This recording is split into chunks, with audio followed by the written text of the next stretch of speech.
성례는 거룩한 예식입니다. 예수님께서 공생의 기간 동안에 직접 행하셨고 또 제자들에게 이와 같이 이대로 행하라고 말씀하신 예식이 이 성례입니다. 그래서 성례, 거룩한 예식이라고 부르고, 이 예식은 주님께서 다시 오실 때까지, 그때까지 교회에서 이 예식을 행하게 됩니다. 천주교회 가톨릭에 보니까 칠성례라고 해서 7개의 성례가 있다고 하는데요, 성경을 제가 찾아보니까 예수님께서 이와 같이 하라, 이 예식을 계속 행하라고 하신 말씀이 2개가 있습니다. 그래서 그런지 우리 개역교회는 이 2개의 성례를 행하여 지키게 됩니다. 그 하나가 세례식입니다. 마태복음 28장 19절 말씀 다 같이 읽겠습니다. 그러므로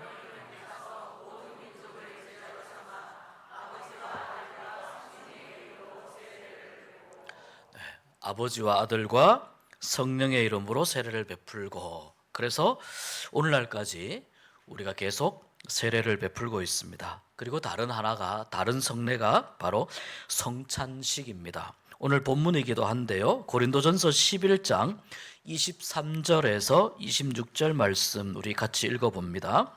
내가 너희에게 전한 것은 주께 받은 것이니 곧 주 예수께서 잡히시던 밤에 떡을 가지사 축사하시고 떼어 이르시되 이것은 너희를 위하는 내 몸이니 이것을 행하여 나를 기념하라 하시고, 식후에 또한 그와 같이 잔을 가지시고 이르시되 이 잔은 내 피로 세운 새 언약이니 이것을 행하여 마실 때마다 나를 기념하라 하셨으니 너희가 이 떡을 먹으며 이 잔을 마실 때마다 주의 죽으심을 그가 오실 때까지 전하는 것이니라. 아멘.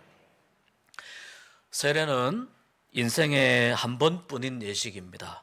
지난주에 4분의 세례자라 자기의 믿음을 공개적으로 고백하고 세례를 받았습니다. 그리고 오늘 인생 처음 성찬식에 참여하게 됩니다. 첫 성찬이니만큼 오늘의 이 성찬식도 이 4분에게는 굉장히 의미가 클 것이라고 생각이 됩니다. 여러분이 교회는요, 2000년 역사를 지내오는 동안에 많은 사람들에게 세상으로부터 오해를 참 많이 받아왔습니다. 초대교회 때부터 성찬식을 계속 거행해 왔는데 기독교에 대한 박해가 점점 심해지면서 이 그리스도인들이 지하로 숨어들게 됩니다. 살기 위해서 지하로 숨어간 거죠.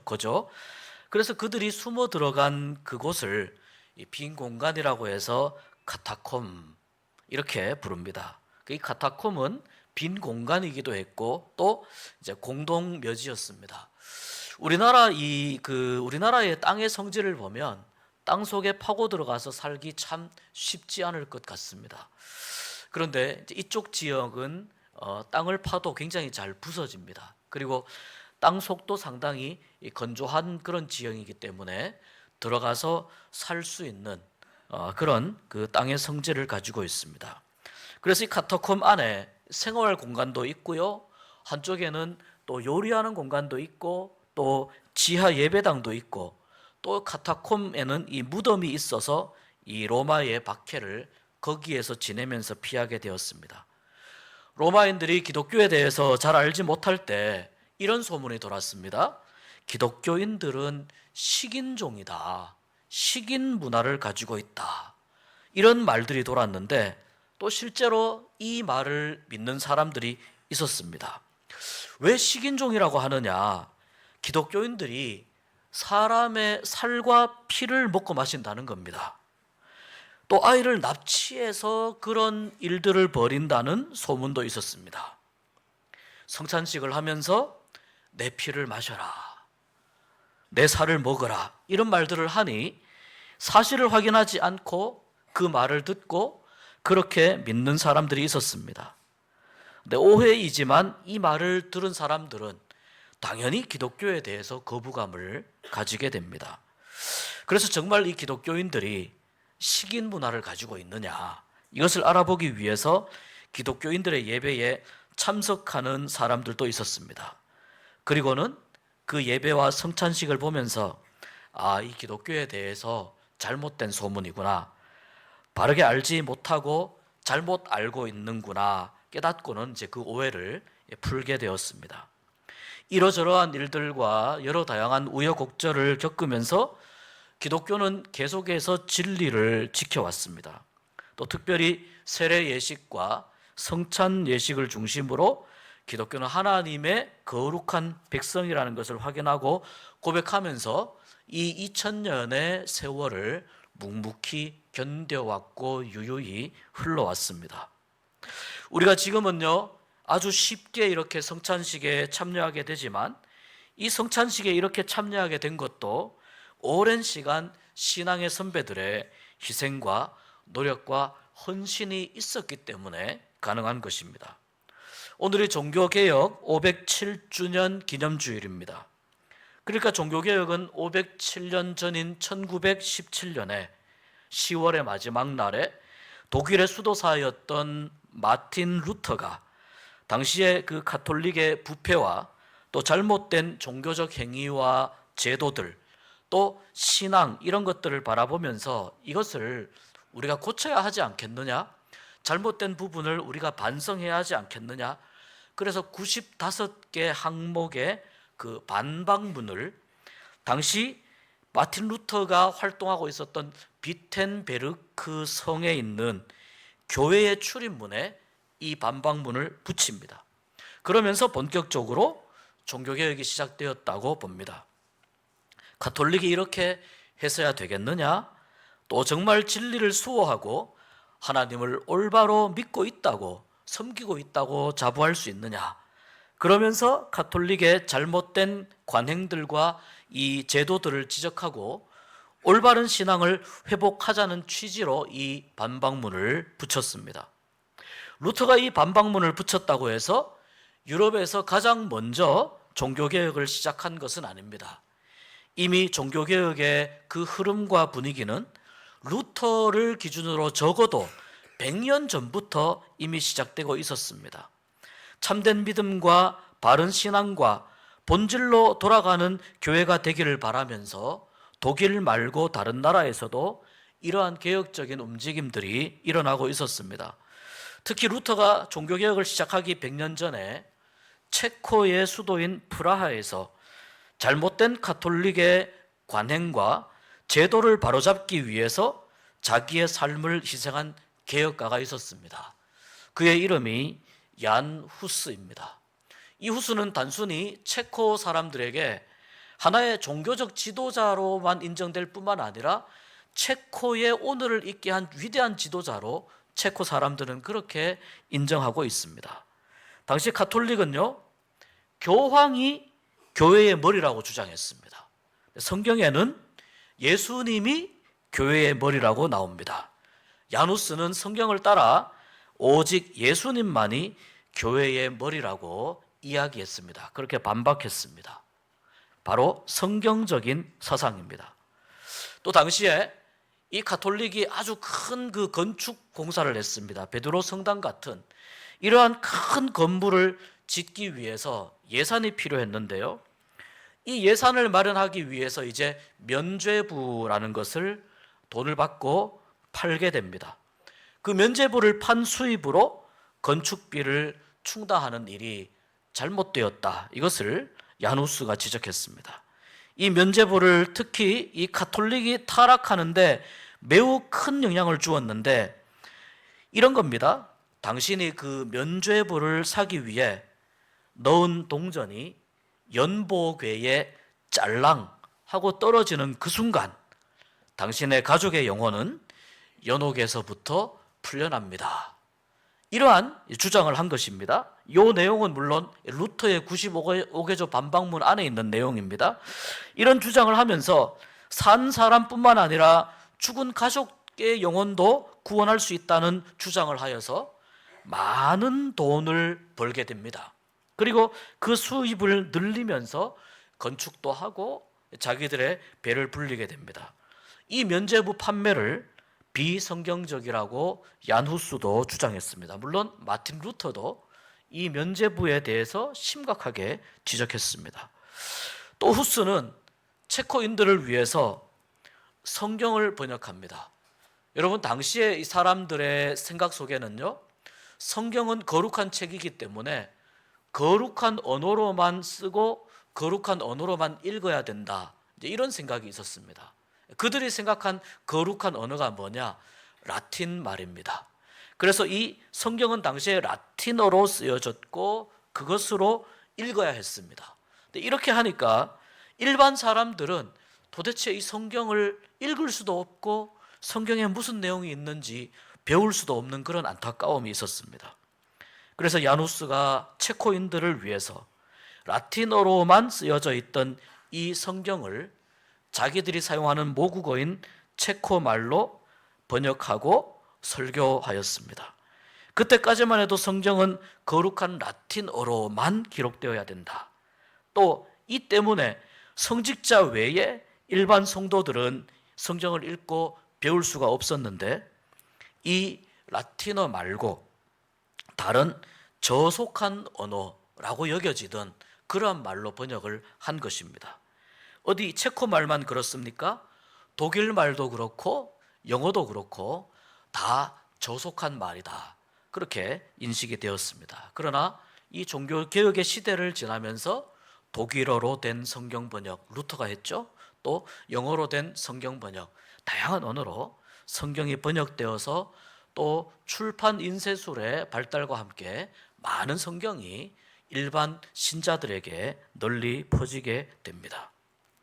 이런 경직된 상황 속에서 얀 후스는 일반 성도들이 성경을 많이 읽고 많이 배워야 한다고 생각했기 때문에 그들이 살던 그 지역의 보헤미안 지방의 말인 체코 말로 이제 이 성경을 번역해서 성도들이 읽을 수 있도록 한 것입니다. 이 또한 가톨릭의 미움을 받는 하나의 일이 되었습니다. 후스가 단행했던 여러 가지 개혁 조치 중에 또 한 가지 중요한 것이 있습니다. 그것은 바로 일반 성도들이 성찬식에 참여할 때 이제 일반 성도들도 포도주를 마시도록, 이 성찬을 이종 성찬이라고 합니다. 오늘 좀 신학적인 내용들이 많이 나오는데 배운다 생각하시고 말씀을 함께 들으시길 바랍니다.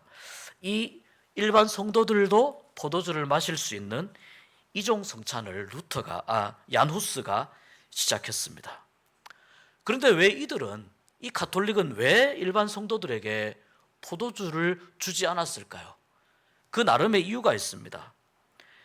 성도들이 이 포도주 잔을 받고 이것이 예수님의 피니까 너무 감격해서 손을 덜덜덜덜 떨다가 포도주를 땅에 떨어뜨린다는 겁니다.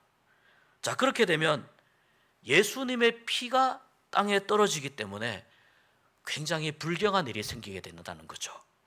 이 거룩한, 엄숙한, 경건한 성찬식의 자리에 예수님의 피가 땅에 떨어지니 이것을 조치하기 위해서 성찬식이 엉망이 된다고 하는 겁니다. 그런 일이 실제로 있었습니다. 그래서 성도들에게는 포도주 잔을 주지 않고 성직자만 포도주 잔을 받자, 이렇게 이제 가톨릭에서 정한 것입니다. 또 이렇게 정한 데에는 이 포도주에 대한 이러한 입장에 대해서 신학적인 입장의 차이가 있기 때문에 성찬식에 대한 이러한 다른 그러한 관점이 존재하게 되었습니다.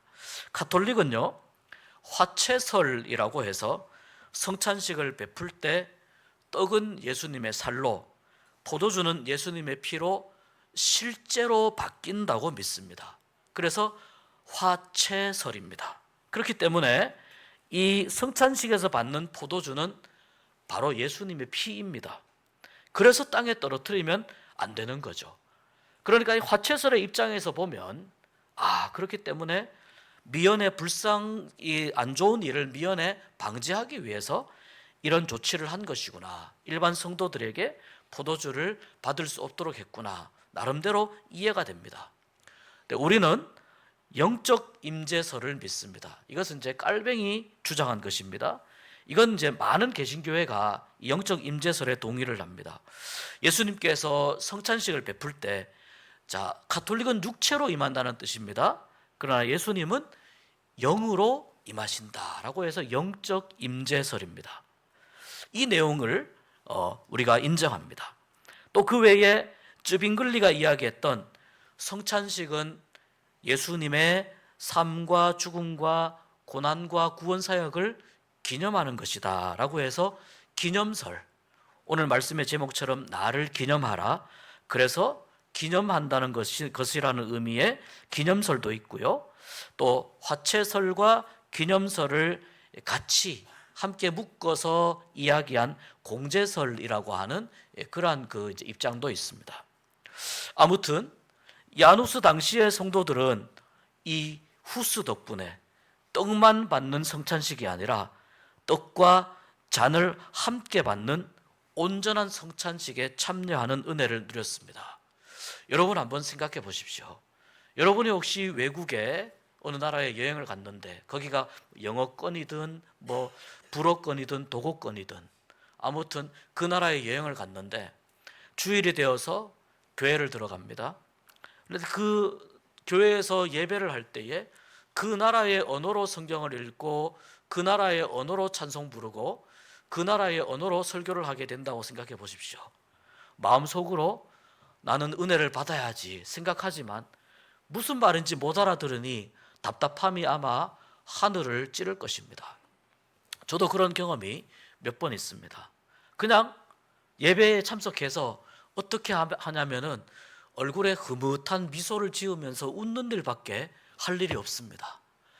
그래서 아무 이야기도 들리지 않는데 어느 날 갑자기 체코 말로 설교를 하니 회중들이 이 예배를 드리면서 얼마나 그 마음속에 시원한 마음이 들었겠습니까?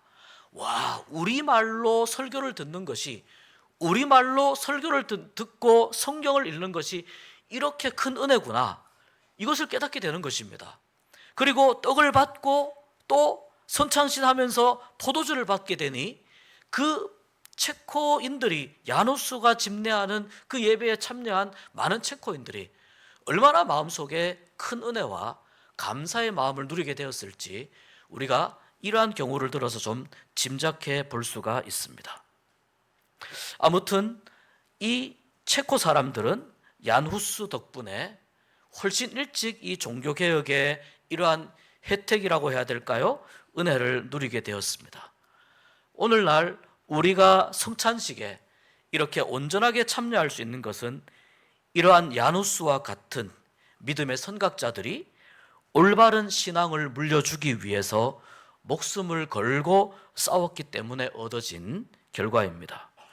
야누스는요, 실제로 40대 중반, 46살 정도 될 때에 이 젊은 나이에 가톨릭에 의해서 이단으로 찍혀서 화형에 처해지게 됩니다. 그 나이에 올바른 신앙을 세워보겠다고, 가톨릭을 조금 더 바로잡고 바른 신앙으로 가겠다고 애쓰고 노력했던 그 모습이, 그 노력이 바로 이단으로 그렇게 취급되어져서 46세의 젊은 나이에 생을 마감하게 됩니다. 신앙에 있어서 어떤 한 가지 요소를 바꾸는 일은 결코 쉽지 않습니다. 그러나 그것이 하나님 보시기에 옳지 않은 일이라면, 또 그것이 비신앙적인 일이라면, 그리고 성경적이지 않은 것이며 신앙에 유익하지 않은 것이라면 담대하게 바꿔야 될 줄 믿습니다. 개혁은 무엇을 개혁이라고 말할 수 있을까요? 뒤집어 엎는 것을 개혁이라고 말할 수 있을까요? 무엇이 개혁이겠습니까? 나의 신앙이 성경에서 말씀하고 가르치는 바 올바른 신앙에 점점 다가가는 그 일이 바로 개혁입니다. 성경에서 말씀하는 신앙에서 벗어난 것이라면 과감하게 끊어버리고 올바른 신앙의 생각과 습관을 만들어가는 것이 개혁입니다. 우리는 하나님을 믿노라 하면서 사실 하나님이 미워하시는 행동들을 할 때가 너무나 많습니다. 하나님이 싫어하시는 일을 했을 때 벌을 받거나 큰 사고가 나는 등 아무 일도 일어나지 않는다고 하여 하나님께서 지적하지 않으신다는 것이 아닙니다. 이미 하나님은 성경 가운데서 다 말씀하여 주셨습니다. 단지 내가 그것을 발견하지 못하고 마치 하나님께서 나에게는 더 너그러운 분이고 나에게는 아무 일도 일어나지 않기 때문에 나는 아무 잘못도 없다고 생각하는 것은요, 신앙적으로 대단히 큰 착각이라고 볼 수 있습니다. 오늘 바울은 내가 너희에게 전한 그 성찬식의 규례대로 성찬식을 거행하라고 말씀합니다. 다른 요소를 덧붙이지 말아라. 실제로 이 고린도 교회는 성찬식의 순서를 바꾸거나 다른 순서를 가미하거나 하는 등 원래 바울이 전해주었던 성찬식의 순서와 그 규례를 다르게 만들어서 진행을 했었습니다. 그래서 다른 요소를 붙이지 말고 순서를 마음대로 바꾸지 말고 주님이 정해주신 그대로 행하라고 말씀합니다. 이것이 예수님이 원하는 것이요, 바로 오늘 말씀의 제목처럼 예수님을 기념하는 것입니다. 왜 예수님을 기념해야 되겠습니까? 우리 모두가 예수님 덕분에 구원받고 영생 얻어서 지옥 가지 않고 하나님 나라 가게 되었기 때문입니다. 그래서 예수님을 기억하고 기념하고 계속 예수님을 묵상하면서 나의 삶이, 나의 신앙이 예수님을 조금씩 더 닮아가는 그러한 우리의 삶의 진정한 개혁으로 나아가야 되는 것입니다. 예수님처럼 예수님을 닮아서 예수님을 따라서 살아가는 그러한 신앙과 삶을 다짐하는 시간이 바로 성찬식의 시간입니다. 여러분, 우리의 삶 가운데 주님의 뜻을 따라서 쫓아가는 조용하지만 이 묵직한 개혁이 계속해서 일어나기를 소망합니다. 또한 우리가 성찬식에 참여하면서 예수님을 기념하고 예수님을 기억하고 성령님 임하여 주셔서 우리의 마음속에 구원받은 감격과 하나님 안에서 하나라고 하는 큰 기쁨이 우리 가운데 가득 차는 이 예배의 시간, 성찬식의 시간 될 수 있기를 주의 이름으로 축복합니다. 기도하겠습니다. 하나님, 감사합니다. 오늘 종교개혁주의를 저희들에게 주시고 개혁의 의미를 다시 한번 생각하게 하심을 감사드립니다. 하나님, 이 개혁의 의미를 생각하며 오늘 우리가 감사의 마음으로 성찬식에 임합니다. 이 성찬식을 임하는 동안에 우리 마음에 큰 감동이 있게 하시고 하나님의 백성으로 살기로 결단하게 하시고 예수 그리스도를 깊이 묵상하고 기념하는 거룩한 성찬식이 되게 하여 주시옵소서. 예수님 이름으로 기도하옵나이다.